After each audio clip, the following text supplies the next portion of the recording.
दिल के दरवाजे एक मार्मिक कहानी समय काटने लिए वह मूसी महारानी की छतरी पर चला आया था कि अचानक उसकी नजर अपनी पत्नी पर पड़ी, जिसके साथ 2 साल से उसका तलाक का मुकदमा चल रहा था। वह पहाड़ी की तलहटी में बने छोटे से तालाब को निहार रहा था कि निर्मला भी वहीं आकर तालाब को देखने लगी। जिस औरत ने उस पर इतने लांछन लगाए थे, वह उस औरत का चेहरा भी नहीं देखना चाहता था, इसलिए उससे दूर जाने लगा। मगर जब उसने पीछे मुड़कर देखा तो निर्मला उसके पीछे ही आ रही थी। दोनों की नजरें मिली। धीरज ने तुरंत घृणा से मुंह फेर लिया और तेजी से आगे बढ़ने लगा। निर्मला काफी पीछे रह गई थी। वह थोड़ा दूर आकर एक पेड़ के नीचे बनी बेंच पर बैठ गया, मगर कुछ देर बाद निर्मला भी वहीं आ गई। उसे देखकर धीरज ने अपना चेहरा दूसरी तरफ कर लिया। निर्मला चुपचाप उसके पास ही बेंच पर बैठ गई। दोनों चुपचाप काफी देर तक पहलू बदलते रहे। दोनों के बीच एक अजीब सी शांति थी। 2 साल बाद दोनों इतने करीब बैठे थे। 3 साल तक दोनों की शादी चली थी। ऐसा नहीं था कि हमेशा लड़ते ही रहे थे। कुछ खुशनुमा पल भी गुजरे थे, कुछ हसीन यादें भी संजोई गई थी। चुप्पी को तोड़ते हुए वह धीरे से बोली, कैसे हो? धीरज ने सुना मगर कोई जवाब नहीं दिया। दूर पहाड़ी की तरफ देखता रहा। वह फिर से बोली, क्या हम बात भी नहीं कर सकते? इस बार वह पलटा। गौर से निर्मला के चेहरे की तरफ देखा तो उसकी उदास आंखों में देखते ही थोड़ा झेंप गया। एक वक्त था जब निर्मला को देखते ही उसके दिल में प्यार उमड़ पड़ता था, मगर आज सिर्फ नफरत के सिवा कुछ नहीं बचा था। वह फिर से चेहरा घुमाते हुए बोला, अब बात करने के लिए बचा ही क्या है? तुम्हारे रास्ते अलग हैं और मेरे अलग। अगले महीने तक तलाक हो जाएगा। वह उदास स्वर में बोली, हाँ जानती हूँ, सब कुछ खत्म हो जाएगा, मगर आज तुम्हें अचानक देखा तो दिल किया बात करूं। आखिरी इच्छा समझकर ही बात कर लो, शायद इसके बाद हम कभी नहीं मिलेंगे। धीरज ने अपने मोबाइल में समय देखा, फिर बोला, मुझे कोई बात नहीं करनी, मुझे जाना है। यहाँ अलवर में दुकान का थोड़ा सामान लेने आया था। सुबह के समय दुकानें बंद थीं, इसलिए टाइम पास करने के लिए यहाँ चला आया। अब दुकानें खुल गई होगी, मैं चलता हूँ। कहते हुए वह उठ खड़ा हुआ। निर्मला ने उसका हाथ पकड़ लिया, फिर बोली, तुमने मेरी बहुत सारी जिद वाली बातें भी मानी है। आज आखिरी बार मान लो ना, मैं फिर कभी नहीं आऊंगी बात करने। कहते हुए उसकी आंखों में आंसू झिलमिला आए थे। वह हाथ छुड़ाते हुए बोला, तब तुम मेरी पत्नी थी, आज कुछ भी नहीं हो। किस हक से बोल रही हो? निर्मला ने अपने हाथों की चूड़ियां और माथे की बिंदी की तरफ इशारा करते हुए कहा, अभी तक तुम मेरे पति हो। देखो इधर, मैंने इन्हें पहनना नहीं छोड़ा है। वह बेमन से बैठता हुआ बोला, औरत हो, नाटक करना थोड़े छोड़ोगी क्या? जतलाना चाहती हो? एक तरफ तलाक के लिए कोर्ट में मेरी धज्जियां उड़ा रही हो, दूसरी तरफ ये बिंदी और चूड़ियां पहनकर ढोंग कर रही हो। पुरानी नाटकबाज हो, आदत थोड़े छोड़ोगी? निर्मला एक गहरी उदास सी मुस्कान के साथ बोली, निकाल लो भड़ास। आज तक तुमने कभी भी मुझे बुरा नहीं कहा, हमेशा मैं ही बुरा बर्ताव करती रही। आज कह लो इसीलिए तो आई हूं। वह गुस्से में बोला, और क्या उम्मीद रखती हो मुझसे? तुमने कोर्ट में मुझे बदचलन कहा, मेरी मां को निर्दयी और तानाशाही बनाकर रख दिया। मैं औरतबाज हूं, अपनी सालियों को भी गंदी नजर से देखता हूं। कब देखा मैंने बुरी नजर से, बताओ? मुझे वो मेरी बेटी जैसी हैं। फिर तुमने तलाक लेने के लिए पवित्र रिश्ते में गंदगी भर दी। वह गर्दन झुकाकर बोली, यह सब वकील का आइडिया था, मैंने कुछ नहीं किया।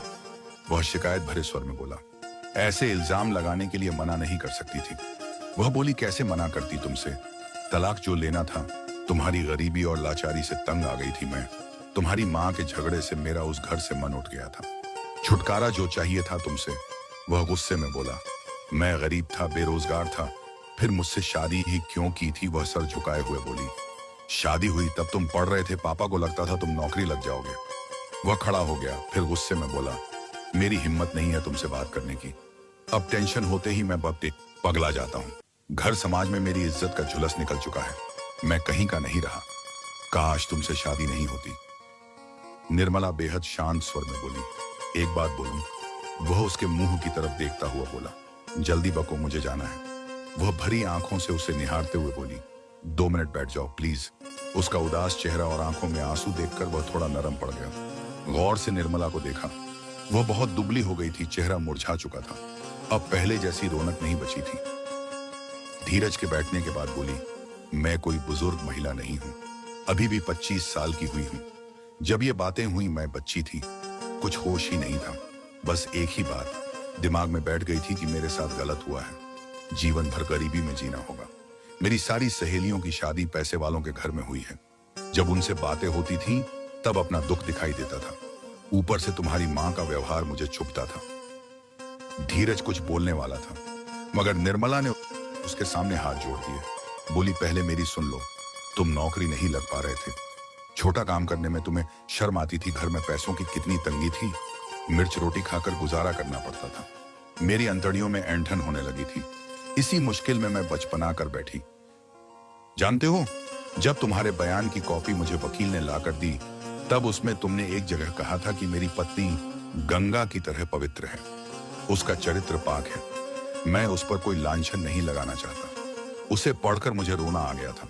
मैंने अपने वकील से तुम पर लगाए गए आरोपों को हटाने के लिए कहा था, मगर पापा और वकील दोनों ने मना कर दिया था कि अब कुछ नहीं हो सकता। यह सुनकर धीरज का गुस्सा कुछ कम हो गया। वह आगे बोली, 3 साल तुम्हारे साथ गुजारे।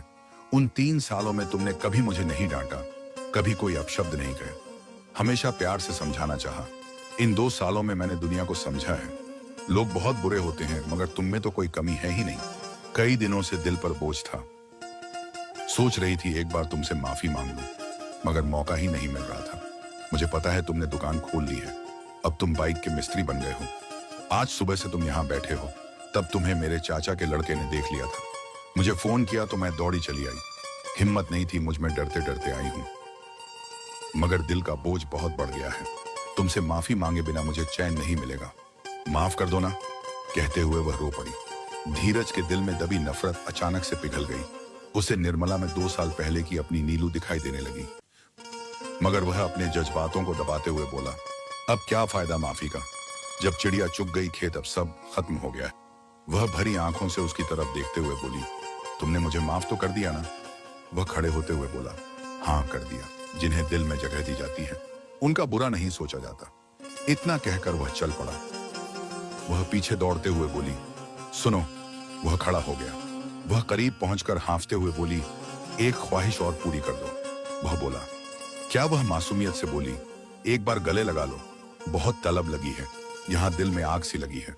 वह कुछ कहता, उससे पहले वह झटके से बेसब्री सी होकर उसके सीने से चिपक गई। 2 साल बाद दोनों मिल रहे थे। दिल से दिल टकराए तो दोनों के दिल के दरवाजे खुल गए। दोनों सुबकने लगे।